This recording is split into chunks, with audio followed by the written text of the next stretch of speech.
Hello friends, स्वागत है आपका हमारे YouTube चैनल मंदिर ही मंदिर में। आज की वीडियो में हम बताने जा रहे हैं एक ऐसे शिव मंदिर के बारे में जहां पर स्वयं भगवान शिव ने कुंभकर्ण के पुत्र का वध करके स्वयं विराजे थे, जो आज एक ज्योतिर्लिंग के रूप में विराजमान है, जिसे भीमाशंकर ज्योतिर्लिंग कहते हैं। आइए जानते हैं इसके पीछे के रहस्यों के बारे में, और साथ ही हम ये भी जानेंगे कि इस मंदिर तक कैसे पहुँचे, कहाँ रुके, खाने की क्या क्या व्यवस्थाएं हैं, मंदिर जाने का सबसे अच्छा समय कौन सा है, और मंदिर के आसपास घूमने लायक कौन कौन सी जगह है। ये संपूर्ण जानकारी आपको एक ही वीडियो में मिलेगी, तो वीडियो को एंड तक जरूर देखें। शिव पुराण के अनुसार कुंभकर्ण का एक पुत्र का नाम भीमा था। कुंभकर्ण को करकटी नाम की एक महिला पर्वत पर मिली। उसे देखकर कुंभकर्ण उस पर मोहित हो गया और उससे विवाह कर लिया। विवाह के बाद कुंभकर्ण लंका लौट आया, लेकिन करकटी पर्वत पर ही रही। कुछ समय बाद करकटी को भीमा नाम का पुत्र हुआ। जब श्री राम ने कुंभकर्ण का वध कर दिया, तो करकटी ने अपने पुत्र को देवताओं से दूर रखने का फैसला किया। जब वह बड़ा हुआ, तब उसने अपनी माता से पूछा कि उसके पिता कौन है और कहाँ है। तब उसकी माता करकटी ने बताया कि तुम्हारे पिता का नाम महाबली कुंभकर्ण है, जिनका वध श्री राम ने किया है। जब भीमा को अपने पिता की मृत्यु का कारण पता चला कि उसके पिता कुंभकर्ण का वध भगवान विष्णु के अवतार श्री राम ने किया है, तो वह क्रोधित हो उठा। उसने भगवान विष्णु से और सभी देवताओं से बदला लेने का निश्चय कर लिया। भीमा ने ब्रह्मा जी की तपस्या करके उनसे बहुत ताकतवर होने का वरदान प्राप्त कर लिया। जैसे ही उसे वरदान मिला, वह मनुष्यों के साथ साथ सभी देवी देवताओं को भी डराने लगा और सभी उससे भयभीत रहने लगे। उसके आतंक की चर्चा हर ओर होने लगी। युद्ध के दौरान उसने देवताओं को हराना शुरू कर दिया। उसने अपना आतंक इतना फैलाया कि उसने पूजा पाठ बंद करा दिया। शिव पुराण की कथा में वर्णन मिलता है कि कामरूपेश्वर नाम के राजा भगवान शिव के भक्त थे। एक दिन भीमा ने राजा को शिवलिंग की पूजा करते हुए देख लिया। भीमा ने राजा को भगवान की पूजा छोड़ उसकी पूजा करने को कहा। राजा के बात न मानने पर भीमा ने उन्हें बंदी बना लिया।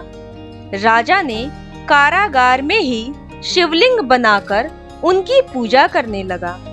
जब भीमा ने यह देखा, तो उसने अपनी तलवार से राजा के बनाए शिवलिंग को तोड़ने का प्रयास किया। ऐसा करने पर शिवलिंग में से स्वयं भगवान शिव प्रकट हो गए।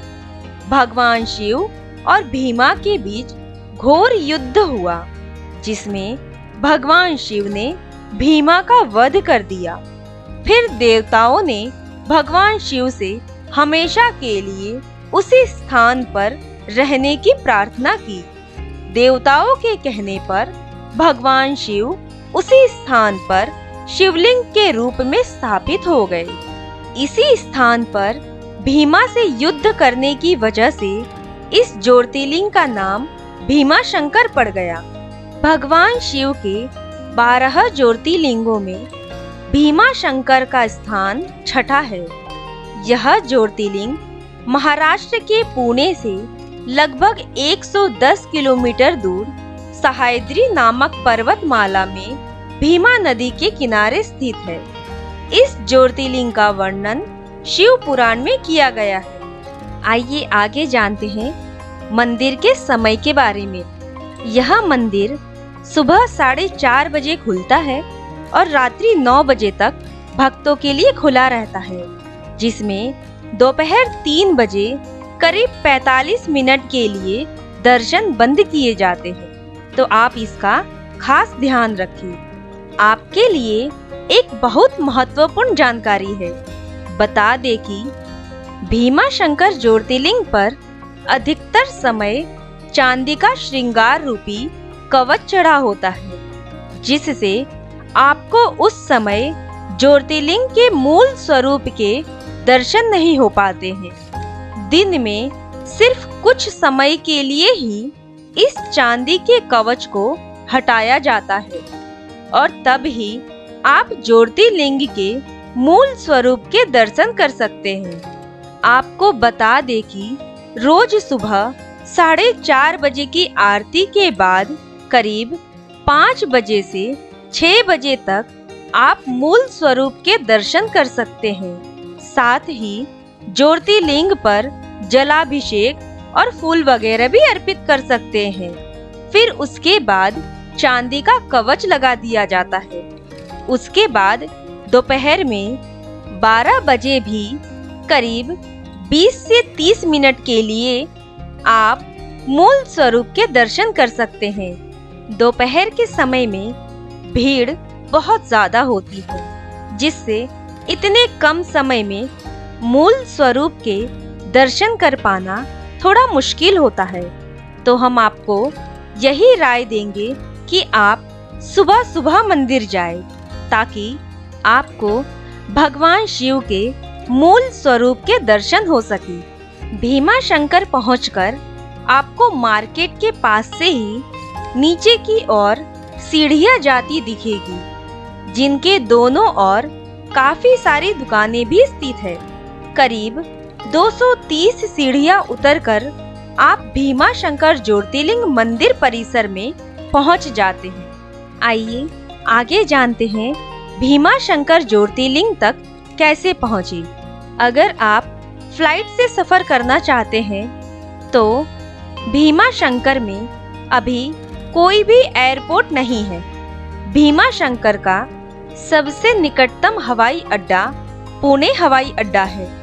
पुणे हवाई अड्डा से आप बस, टैक्सी या कैब के माध्यम से सीधे भीमाशंकर ज्योतिर्लिंग पहुंच सकते हैं। अगर आप रेल के द्वारा सफर कर रहे हैं तो भीमाशंकर के निकटतम रेलवे स्टेशन पुणे है। भारत के अधिकांश प्रमुख शहरों के साथ जुड़ा हुआ है। पुणे में 2 रेलवे स्टेशन हैं, पुणे जंक्शन और शिवाजी नगर रेलवे स्टेशन। आपको बता दें कि आपको शिवाजी नगर रेलवे स्टेशन पर उतरना है, क्योंकि पुणे जंक्शन से Shivaji Nagar bus stand 3 kilometre की दूरी पर स्थित है। शिवाजी नगर बस स्टैंड से बस या टैक्सी से भीमाशंकर आसानी से पहुंच सकते हैं। हर आधे घंटे में नियमित रूप से शिवाजी नगर पुणे बस स्टैंड से भीमाशंकर के लिए MSRTC की बसें चलती है। बस द्वारा लगभग 4 घंटे के सफर से आप भीमाशंकर मंदिर पहुंच जाएंगे। बस का किराया 180 रुपए है।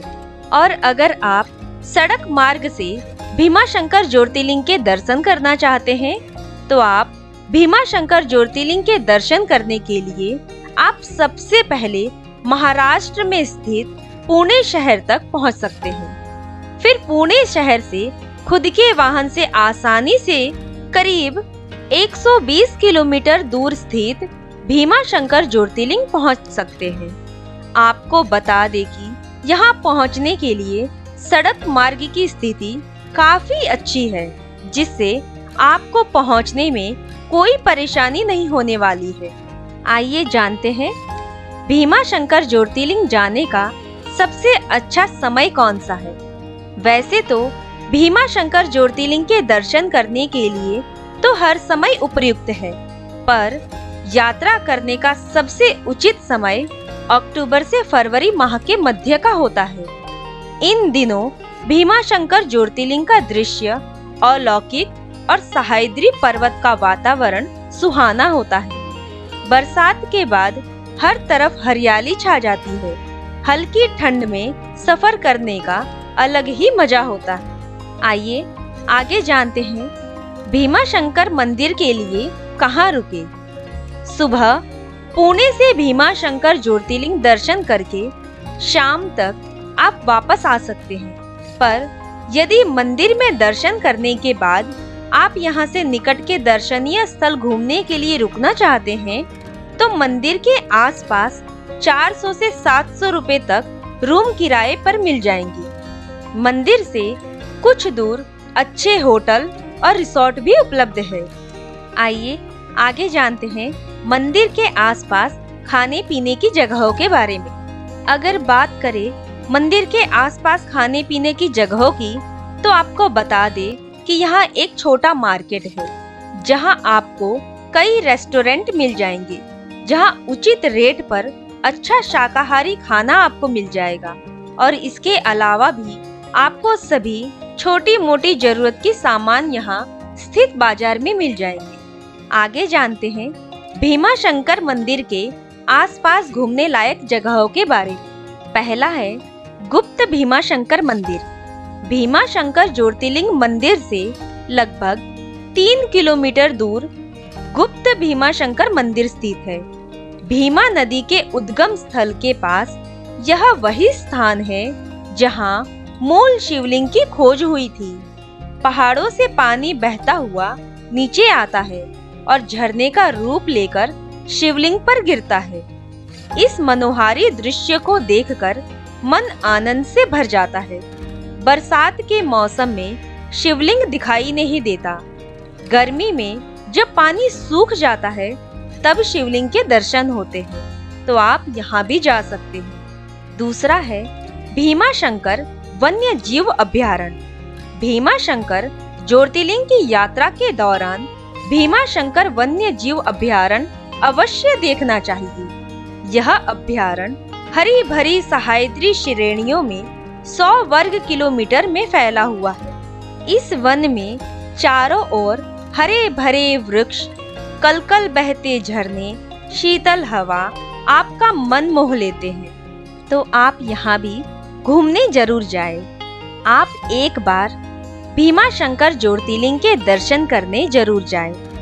अगर आपको वीडियो की इंफॉर्मेशन अच्छी लगी हो तो वीडियो को लाइक करें, शेयर करें और चैनल को सब्सक्राइब जरूर करें।